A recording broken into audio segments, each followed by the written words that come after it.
Hello, welcome to At Home in Dublin with Ricky Porter. We're glad you're with us. TV35 has designed this program so that we will bring to you special individuals, not special in terms of particular class or particular traits, but special because they contribute to the cultural life of Dublin. Special because they are movers and shakers. They provide us with information, they provide us with understanding that will make our area, Dublin Lawrence, a more attractive place, a more informed place, and we therefore become a more informed citizenry, able to do what other communities can't do because we make ourselves more intelligent and more informed. Today, however, the mover and shaker is someone we are going to regard as anonymous, and I shall tell you why. There are times when we have programs in our communities that are designed to help people in need, to help people who have particular problems and particular challenges. When this is the case, we try to protect the identity of these individuals because what we're dealing with are problems that many times are maligned, are considered part of the disenfranchised community, and therefore it is better to have anonymity. Anonymity not only protects the individuals, but it also protects the ministry or the spiritual movement, you might say, that these programs are designed to help. So I hope that you will listen very carefully and that you will be very attentive and that you will respect the extra work that TV35 has put into making this program available to you. Today I'm interviewing a guest whom we shall call Fiona. And we are dealing with a 12-step program. This 12-step program is based on the 12-step program of Alcoholics Anonymous. However, it is not a program of Alcoholics Anonymous, and it is separate and independent. It uses the 12 steps, but modified for their particular problem. And what is that problem? That problem is overeating. And so the problem, therefore, or the program is called Overeaters Anonymous. And my guest is Fiona, and I would like for you to say a little bit more regarding why Overeaters Anonymous even exists in the first place. Say a little bit about the problem. Ricky, some people have a little issue with eating. Say at Christmas, they might gain a few pounds, might eat a little more, might dip into that pie one more time in the evening, and then they go on with their lives after January gets here. Perhaps the weight comes off kind of naturally, or they make a little effort and they do well. Those folks typically don't need Overeaters Anonymous. In Overeaters Anonymous, at some point in our lives, those of us that belong in this organization or end up in this organization have stepped over a line, and we've gotten to the point where we eat what we call compulsively, which means that we may graze all afternoon when we're not really hungry, but we're just bored or tired of being at work and we're trying to fill the time. We may eat normally during the day, and after supper we might put away several thousand calories worth of excess food. Some of us do other things. Some of us eat extra, but we get rid of it in some way. We purge by bulimia, Really? by starvation diets, by going Wow. on pills that we get from physicians. We may purge it by over-exercising, and the gyms right now are full of people who are trying to get rid of the Christmas problem by over-exercising. Some of them have my problem, some don't. You know, you and I have prepared for this interview, and we covered this preliminary question, but I'm going to tell you something. Your answer is far more substantial now than when we prepared. You're telling me that the problem is compulsiveness, compulsive eating. When I think of the word compulsiveness or that behavior, that's out of control behavior. Yes. That's behavior that has lost consciousness of itself, and you're not even fully aware of what you're doing, especially. Am I correct? That's true. In my case, once it became full blown, and it took many years to develop to this point. But by the time it was full blown, I had a difficulty with, say, I would go and get a bowl of ice cream in the evening, and I would think, like any normal person would, that I was going to have a bowl of ice cream. And then I would find myself slipping back in for a second bowl of ice cream, and that might be okay too. Could get away with that without gaining a lot of weight. But then a little while later, I would slip in with the spoon and grab some more. And pretty soon, it's the hand going into the carton of ice cream and going to the mouth mindlessly. And you might every now and then say to yourself, I need to stop doing this. The next spoon will be the last one, but it's not. But it's not. Ladies and gentlemen, TV 35 audience, welcome to At Home in Dublin with Ricky Porter. I'm talking to Fiona, a member of a program that is anonymous, Overeaters Anonymous, and we're talking about the problem.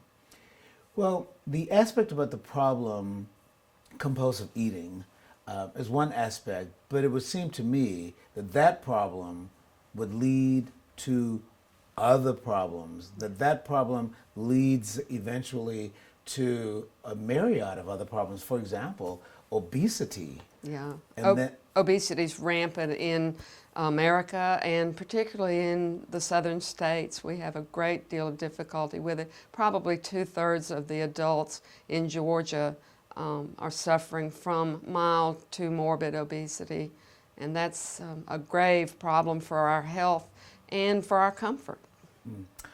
Thank you for being with us at Home in Dublin with Ricky Porter. We'll be back in a moment. When my husband experienced chest pain, I knew he had to go to the ER at Fairview Park Hospital because it had an accredited chest pain center. Chest pain isn't like a broken arm or a high fever. They treat chest pain like the serious condition it is, and they treat it fast. And it was a good thing we knew the difference because my husband was in cardiac arrest. Oh, I was fine. Now he is. Treat chest pain like chest pain. Choose the ER at Fairview Park Hospital. I'm going to respect your anonymity, so I won't speak about your race. But do you have any understanding regarding obesity and the African American community? Because my understanding of obesity in the South, the southern states, and in middle Georgia, and I can't quote the specific facts, but it is a significant problem in the African American community, obesity, and it is a particular problem amongst African American women. Too much weight, and the kind of soul food diet, fat back, ham hock, neck bone, and a lot of starch that contributes to that. Am I off in my understanding, or do you? This is not an issue of Overeaters Anonymous. They would call this an outside issue, but I can speak to the fact that obesity is more common in the African American community, and there's a reason why the lifespan of African American men and women is shorter than among white people. One of those reasons is the incidence of stroke and heart attack at a younger age due to weight. Again, that's an outside issue. Overeaters Anonymous has no opinion on food. We're not anti-food. Obviously, we all need to eat. We are not anti-fast food restaurants. We're not anti-your favorite restaurant. We're not against soul food. We all have to eat. But the problem is that we need, those of us who have stepped over this line I mentioned, we have to do something, or we will die from one of these diseases, and we will die miserably. It is miserable to be obese. I have been there, and it is a miserable condition. Well, this is extremely enlightening to me, and I completely respect the principle of no controversy germane to outside issues. You're not dealing with diet, you're not dealing with the restaurant industry. So wrap this particular segment up for me. Overeaters Anonymous has a mission, and that mission deals with one particular problem, or one particular issue, and nothing else. Yes. And what is that issue? We like to be here for people who have a problem with compulsive eating, whether it's compulsive overeating or compulsive undereating, or any of the behaviors to get rid of excess food. We want to be here for them to help them recover from this problem, and it's totally up to that person to identify whether this is a problem for them or not, and if they need us, we're here. If someone feels like they can handle this themselves, that's fine. They don't need us, that's okay too. Thank you very much, Fiona. Let's move along. Part of why we wanted to do this particular program, my understanding is that Overeaters Anonymous is going to present a special meeting on the 6th of February. That's February the 6th. Do you know, I think that's a Saturday. Saturday. Because the 7th is a Sunday. So Saturday, February the 6th at 11 a.m., and it will be in our library, the Lawrence County City Library Auditorium. Yes. Could you speak to this special meeting on the 6th of February? Could you say something more about that? Sure. In our program, in Overeaters Anonymous, we're allowed to do public information meetings when we feel like that's needed. If someone in Dublin has a drinking problem, I think that if you ask the average citizen, they would say, oh, they could go to AA. But if you ask the average citizen a person with a problem with obesity and a feeling that they needed to do something about that, and you have to have both those things, both a problem and the feeling that you want to do something about it. If you ask them what they should go and do, no one would answer go to Overeaters Anonymous because they're not aware of it. So the World Service Business Conference of Overeaters Anonymous encourages us to do public information meetings from time to time if we feel like the community needs to know more. Okay, so the purpose of the special meeting on Saturday, February the 6th at 11 a.m. in our Lawrence County City Library Auditorium is to provide information and knowledge regarding Overeaters Anonymous, and to provide informational tools, or to provide a kit of how to go about navigating engagement with Overeaters Anonymous. Would that be correct? How do you find us? Why might you choose to find us? And how do you begin the process of deciding whether you have the kind of problem that could be addressed in Overeaters Anonymous? We're talking to Fiona. That's not her real name. We're respecting her anonymity. We're talking to Fiona regarding Overeaters Anonymous. So welcome to TV 35 at Home in Dublin with Ricky Porter. If this is a special meeting, then the logical assumption is that you have regular meetings. Yes. Could you say something regarding your regular meetings? Yeah, typically 12-step programs have regular meetings where members get together and share their experience, strength, and hope in order to help each other recover from whatever compulsive behavior or substance use that the program covers. In Overeaters Anonymous, we gather to help each other with our experience, strength, and hope to recover from compulsive eating. We discuss the Big Book of Alcoholics Anonymous, and I know that may sound strange because many of us in those rooms have never had a difficulty with drinking. But when I read the Big Book of Alcoholics Anonymous, a light bulb went off in my head the first time, and I said, I eat like those people drink, and that's why it's effective for us. Many of us use that book, and we use Overeaters Anonymous material as well. We work the steps. This is not a program where you sit around and just help each other. It's not a self-help group or a group therapy session. It's where we work the steps together in order to relieve ourselves of the compulsion. We bring a higher power into our lives and allow that higher power to address our food. We have a lot of deeply religious people in Overeaters Anonymous, and sometimes they're confused. Why did God not take away their problem with food? When they woke up in the morning and said, God, please help me not overeat today, God didn't respond. It's very, very disappointing to them. But what we've discovered is whether you're very religious when you come into the program or not religious at all, you have not allowed the God of your understanding to address your food. You've said, God, you can have all of my life, but not my food. I want to keep my food. I want to talk a little bit more regarding your regular meetings, but before I do, I want to get back to the subject of overeating and compulsiveness, because you said something earlier that intrigued me. You said Overeaters Anonymous, dealing with the problem of compulsive eating, But you said more than just, you broke down, or you expanded my understanding regarding compulsive eating, excess eating, under eating, different aspects that people engage in to purge themselves as a result of overeating.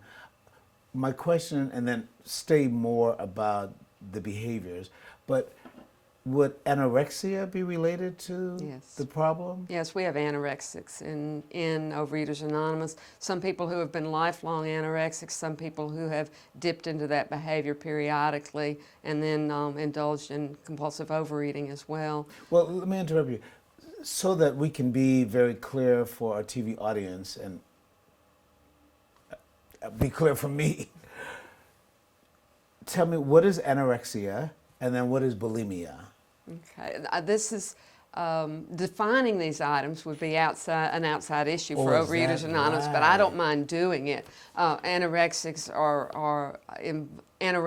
involves controlling one's food, and that falls into the category of compulsive eating But so because it is a controlling it by compulsion. eating less. By eating And the less. opposite would be true for bulimia. Bulimia, they tend to overeat just like I do. But it's still controlling your food. But they're controlling their food, but purging it. Laxative abuse is also a form of purging.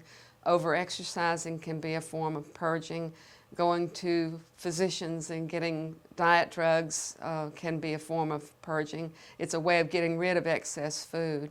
Rather than just eating what your body needs. That's an amazing concept to me because I never got that before I came into Overeaters Anonymous. I can actually eat what my body needs at any given time.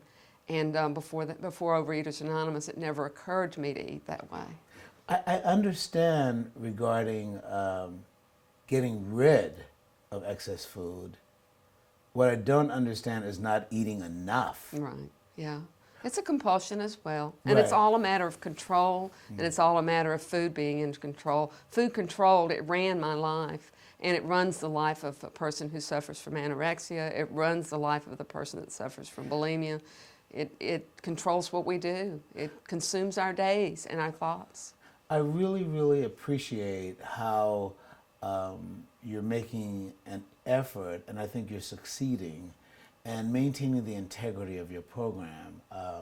Definitions of anorexia or bulimia, that's an outside issue. Food, diet, the restaurant business, those are all outside issues. And you kept solely to the purpose and mission of Overeaters Anonymous. And if I took you on tangential paths, you were very gentle to bring me back. And I appreciate that very much.